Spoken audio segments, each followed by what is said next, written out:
Reliability Solutions presents Key Tips, Techniques, Behaviors, Methodologies. Welcome to Chalk Talk.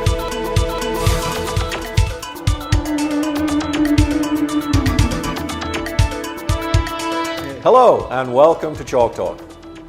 In this week's edition, we're going to talk about assembly errors, and in particular, we're going to talk about runout. I've got Tom Carr here from our company again, and he's going to do some demonstrations for us a little later on. But first, let's talk a little bit about the importance of runout. Runout is a common problem today in industry. It's the situation when the shaft or rotating fitment no longer runs true. It's caused by a variety of sources, including bent shaft, eccentricity in machine parts, and even parts that have too much clearance between them. It's more common today than ever before, and this is because we don't check for it. New alignment methods such as laser or reverse dial eliminate the runout as an error by turning both shafts together. Unfortunately, this means that runout often goes unnoticed.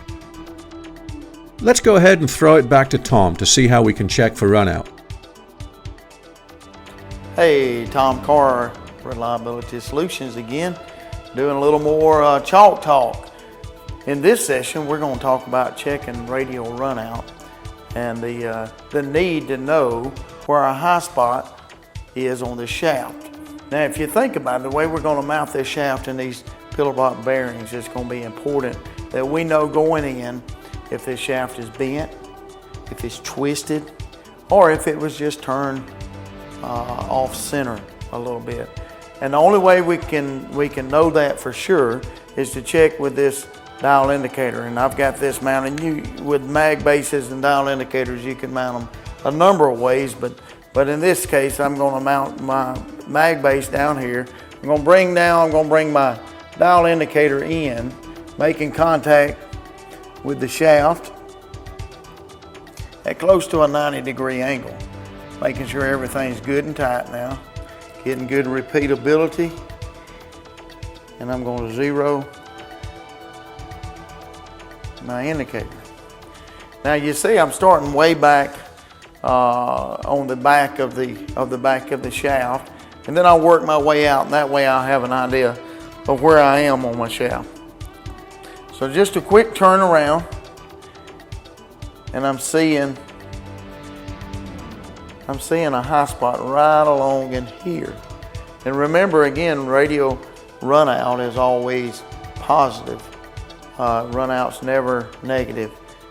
So I've got a high spot on my shaft right here. Now I'm going to reposition my dial indicators, run it back around to where we started. And I'm going to reposition my indicator a little bit further out on the shaft now so that I can start getting an indication of whether or not whether the shaft is bent, or is it twisted, or was it just turned out of trueness. Okay, I'm going to re-zero again.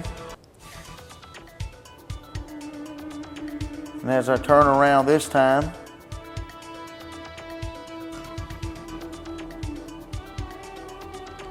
still got that high spot, and it's still about 1/1000th. So that's beginning to, the picture is beginning to come clear to me that right along in here somewhere there's just a 1/1000th high spot. And the shaft's not bent. If it was bent in this same plane of the high spot, it would be getting worse as we go out on the shaft.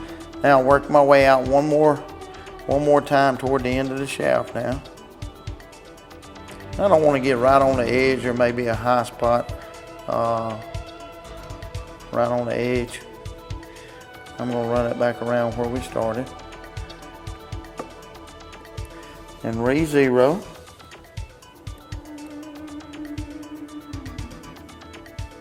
And then as I run around, There's that high spot again.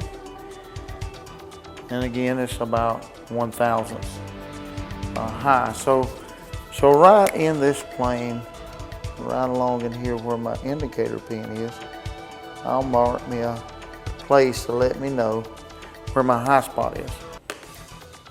And now that I know that, now that I took the time to check that, I know I don't have a bent shaft.